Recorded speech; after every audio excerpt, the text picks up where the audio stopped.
Good evening, people. Good evening. I am Sayuri. Welcome to my live that I'm doing tonight in recognition of Domestic Violence Awareness Month. Okay. I am now retired, a 54-year survivor of domestic violence with 20 years of experience in the field. And I'm an author of A Woman Before My Time and my second book, The Woman, which both books can be found on Amazon. I'm also a public speaker and a former women's support group facilitator. I hope you'll enjoy the live tonight as I'm bringing pertinent information that people who tend to be or want to be in relationships or who are in relationships, we're going to discuss red flags tonight.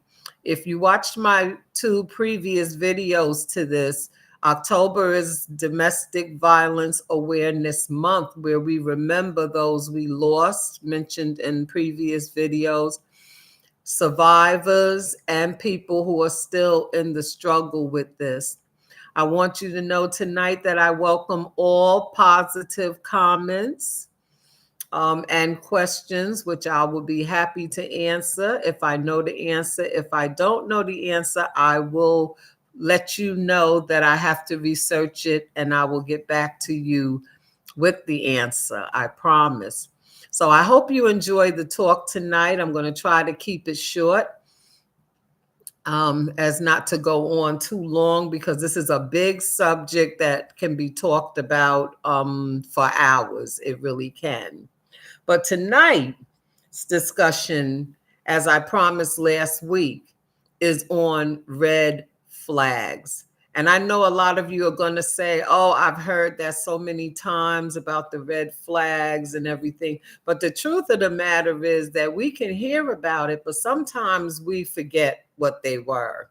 Or when we're in the moment, we're not recalling what the red flags are. So it's good to bring them up again every now and then for those who don't know and who are not aware what red flags they should be looking for when starting a relationship, getting ready to get into a relationship.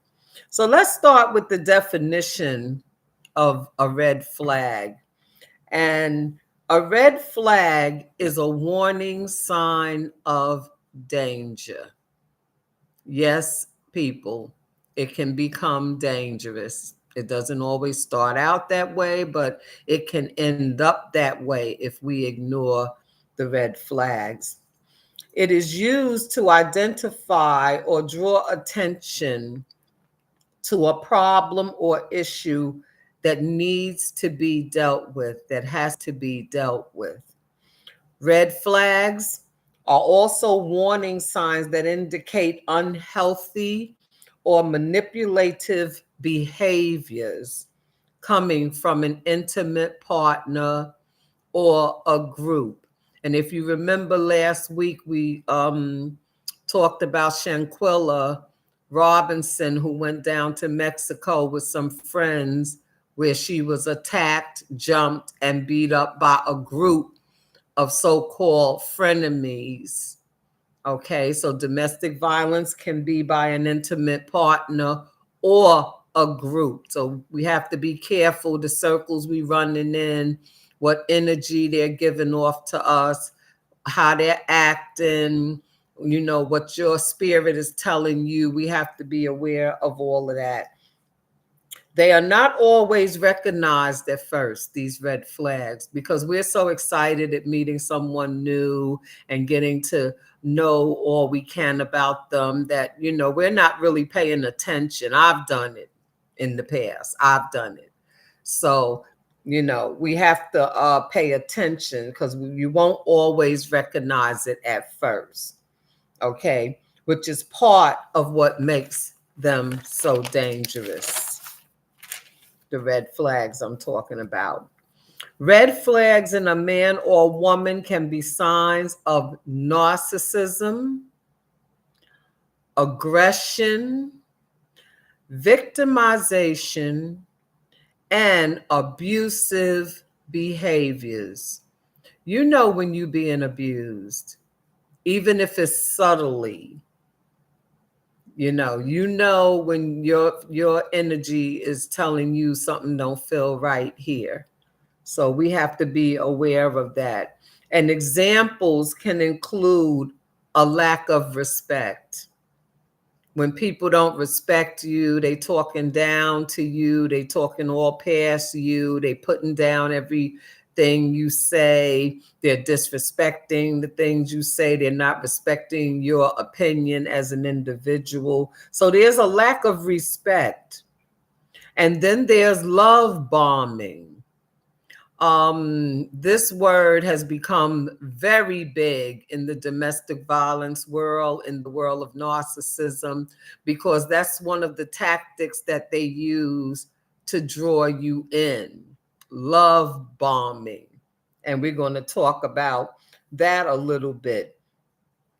Starting with number one, not going to be too long tonight, so I'm only going to give, I think I have 7 points here tonight.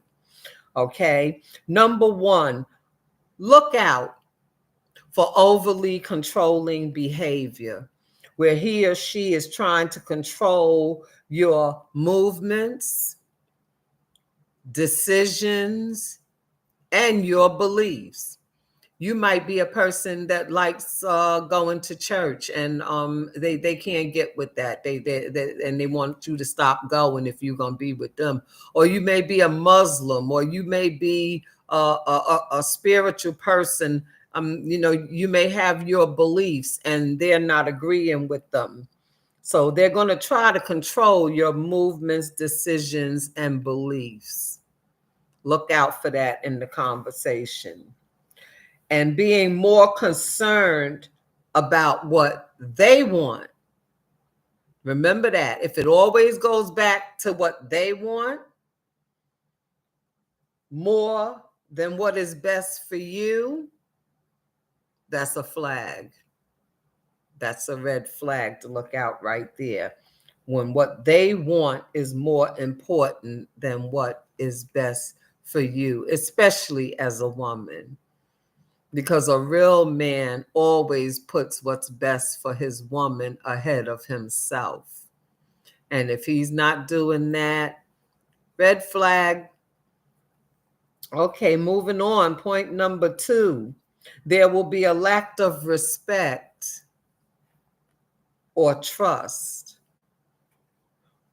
And without respect or trust, the foundation of any relationship is shaky at best. Gotta have those two things, people. Gotta have respect, and you've got to feel it.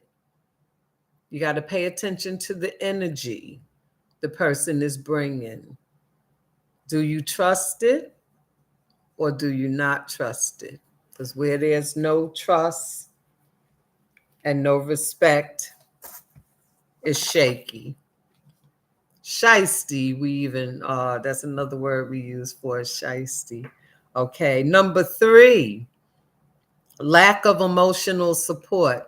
And we all need emotional support. There are things on our mind, things on our heart, things that bother us. We need to talk about it. We want to hear somebody's opinion, but they're showing a lack of emotional support. If you do not feel the support, something needs to change. Because a person who's into you, or who wants to be into you, or who wants to love you is going to want to support you. So support is big. Moving on to number 4 tonight. Physical, mental, or emotional abuse, which can also be described as mental abuse, because it's a lot of thinking and a lot connected to the heart and mind with that. So the emotional abuse, I want you to know, people, can cause PTSD, which is post-traumatic stress disorder. So putting yourself constantly through physical abuse, taking that mentally, emotionally abuse, you're being talked to very badly, all these kind of things. This can lead to a condition of post-traumatic stress disorder known as PTSD. Nobody ever has the right to use you as a scapegoat for their own personal problems. And a lot of times when people are mad at themselves or mad because they didn't do something right or mad because the check wasn't right this week or this happened or that happened, but they're taking it out on you in a verbally abusive way, you know, this is unacceptable. They're making you a scapegoat for their personal problems, meaning it has nothing to do with you. So when people do that, please don't take it on as something you've done. You've done nothing. And matter of fact, let it go whoop over your head, because you're not the scapegoat. You are nobody's scapegoat.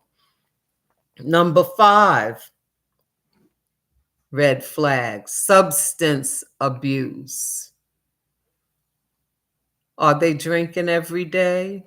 Alcohol? Are they smoking marijuana every day, blunts? Are they using cocaine, heroin, popping pills all the time to cope? People, these are self-destructive habits, and that person is on a course of self-destruction.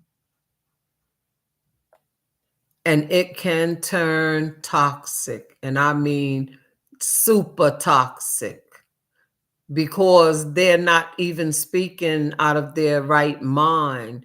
They're speaking through the substance controlling them, whatever the substance is, be it alcohol or powdery things or pills or whatever. So that's a red flag. If substance abuse is involved, you might not want to go there, because it's a long journey and a deep valley, and you might need 12 ladders to climb out of it, let me tell you. Then number 6, narcissistic behavior. I know you've all heard about that. I mean, it is all over YouTube. I mean, they got doctors on there. Dr. Phil done opened up a new show about that. um, Dr. Romney, who I love listening to. She's a clinical professional psychologist, and she's also a survivor of narcissism at its worst. And boy, she can give you a wealth of information on it. Narcissistic personality disorder is a mental condition. So don't think it's just the person is evil. Oh, they got a black heart. That's a thing they use. Or they have no emotions, no feelings. They don't care about anything that matters of the heart or whatever. It's a mental condition. And I advise you tonight, if you know somebody suffering with narcissism, please go get help. Try to talk them into going to talk to a psychologist, a therapist, or somebody in that field, because you even got a lot of men now on their channels on YouTube who are clinical, have been diagnosed with clinical narcissism, and they're on there telling you the stuff that they've done to people and how you can avoid it. So don't pass some of these lives and these videos by, because these brothers are telling you they're tired of seeing women being hurt and abused and walked on and mistreated and put through changes unnecessarily, you know, that can affect a person's whole life and their future. So these brothers that have done this are on here now taking their mess and making it their message and telling you what to look for because they were narcissists themselves. So I beg you to, I admonish you, I ain't gonna beg you, but I admonish you to pay attention to some of these brothers on here talking about narcissists, because they've been there and done that, and they can tell you what to watch out for. Okay. This mental disorder or condition is all about self-obsession. They are obsessed with themselves, therefore leaving no room for them to be obsessed about anybody else. Okay, so that means you ain't gonna matter a whole lot because it's all about them. It's all about them. Okay, they have a misplaced sense of importance. They think they're way more important than they are. And you know, I got to go to the Bible on this one real quick, because I told you I'm not an overly religious woman, but I am a spiritual woman. The Bible says, scripture says, that a person ought not think higher of themselves than they are. This is what Earth, Wind, and Fire used to sing about being out there on ego trips and all of this. You tripping. They tripping. Okay, they think they're more important than the next person. They're more important than you. They're more important than anything. It's all about self-obsession with them and delusions of grandeur. And I know I don't have to explain that one to y'all. I think you know exactly what that means. Delusions of grandeur. It's like talking about and reaching for impossible things that you don't really have what it takes to reach it, because you got to come off being self-absorbed first of all. You know, because once you get around people and they see that it's all about you and they can't even get a word in, that ain't gonna last. I don't care what field, company, private sector you go into. When it's all about you, that's not teamwork. That's not admonishing other people, respecting other people. Okay. Narcissists believe that the world revolves around them. Okay, and I just explained that. If anybody threatens this belief, so be careful with it, because if anybody threatens this belief that they have, turmoil and chaos tend to follow. We almost done. An ego-driven person can be exhausting and traumatizing, because how long can you sit there and listen to, whoa, it's all about me, oh, I did this, I did that, I'm getting ready to do this, they doing so much that you can't even get a word in. Now you know it's something wrong with that energy right there. This is an ego driven person. Okay, and it can be exhausting, because how long can you sit there and just listen to this?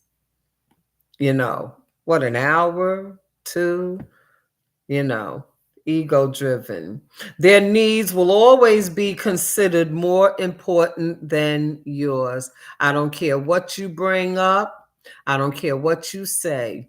Their needs, this is a narcissist, their needs will always, to them, be more important than yours, because we know that that's not reality. Again, narcissism is a mental condition that people need to go and get addressed. And I want to make a statement about this live tonight. Something on here keeps making it look like my eye over here, like it's a blotch or something right there on my eye, but there is nothing wrong with my eyes. My eyes are not swollen or anything, but for some reason it keeps coming out looking like that on this screen. So I apologize for that. There's nothing wrong with my eye. That's a smudge or a spot or something. So let's get past that on to number 7 so we can finish this up here tonight. Anger management issues. That's a biggie. I believe it's in the book of Proverbs. I can't call out the number right now. I could find it if someone needs me to. But it talks about being with an angry man. Never involve yourself with an angry person. The results are never positive. They're never good. You may feel threatened or unsafe during a conflict with them. You would be afraid to even have an argument with them because and some arguments are natural. People argue and everything and disagree so that they can kiss and make up. And sometimes the making up and the kissing is nice after we done fell out and then we came back together. That's normal. But when you got somebody just angry all the time and the littlest thing they angry, and then you feeling threatened and feeling some type of way around them, you feel threatened or unsafe because you don't know, are they a bomb getting ready to explode or what's going on here? You don't want to deal with an angry person. You want to leave that alone. And also, if you feel threatened or unsafe during a conflict and feel a lack of emotional regulation, meaning when they're going too far, they don't even know how to regulate it. They just keep going and going and going like the Goodyear bunny, just keep going on and on and on and everything. So if there's a lack of emotional regulation, like a person ain't in control of they things, red flag, red flag. Okay. And I'm going to talk a little bit about love bombing, and then we're going to close this tonight.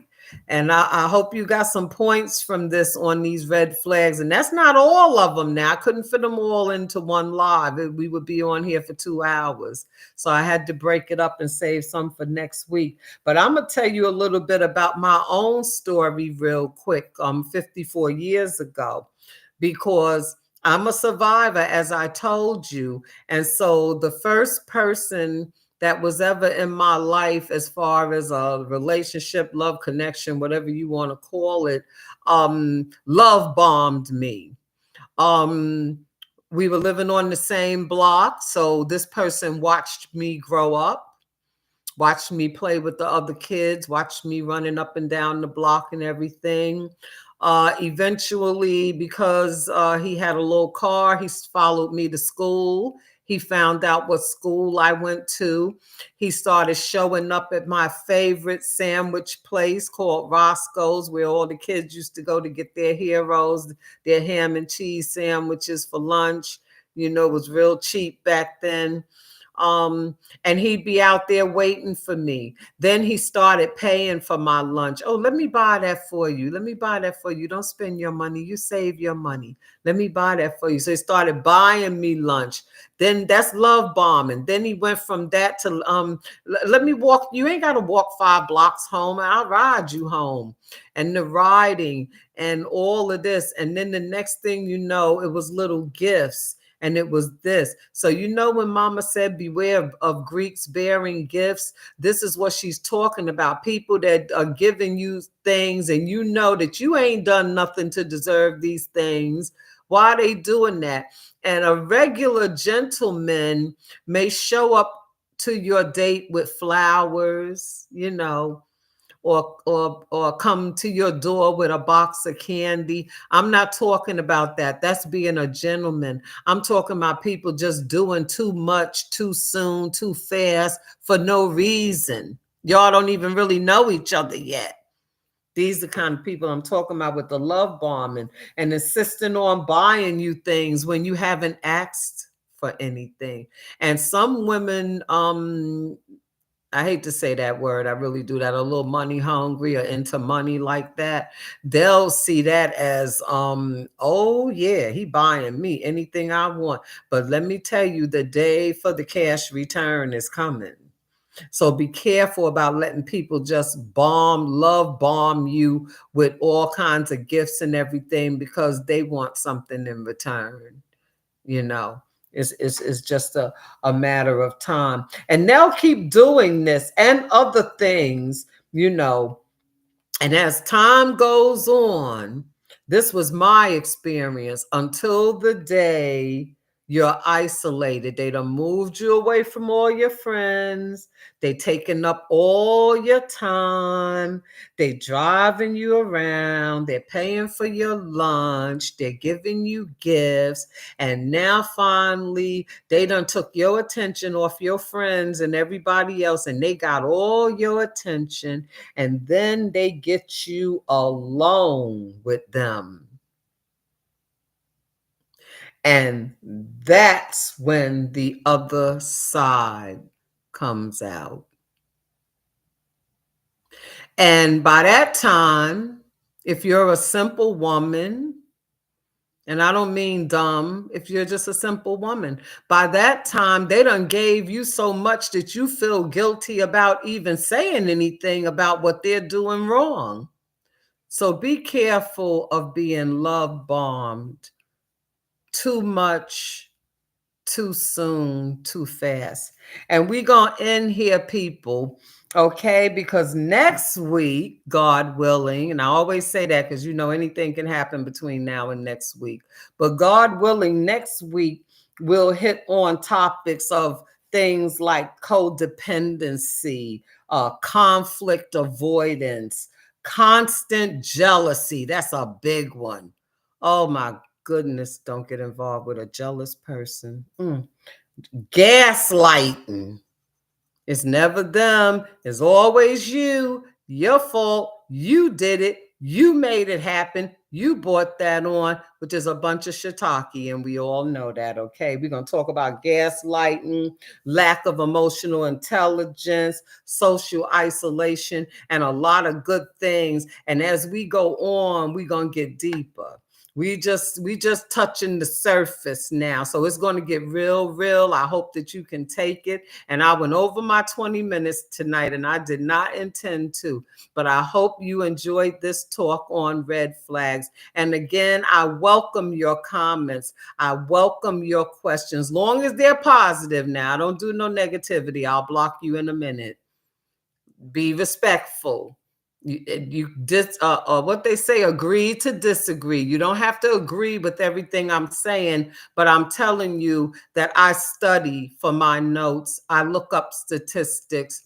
I'm educating myself, and I am 20 years educated on this subject, and I am a survivor.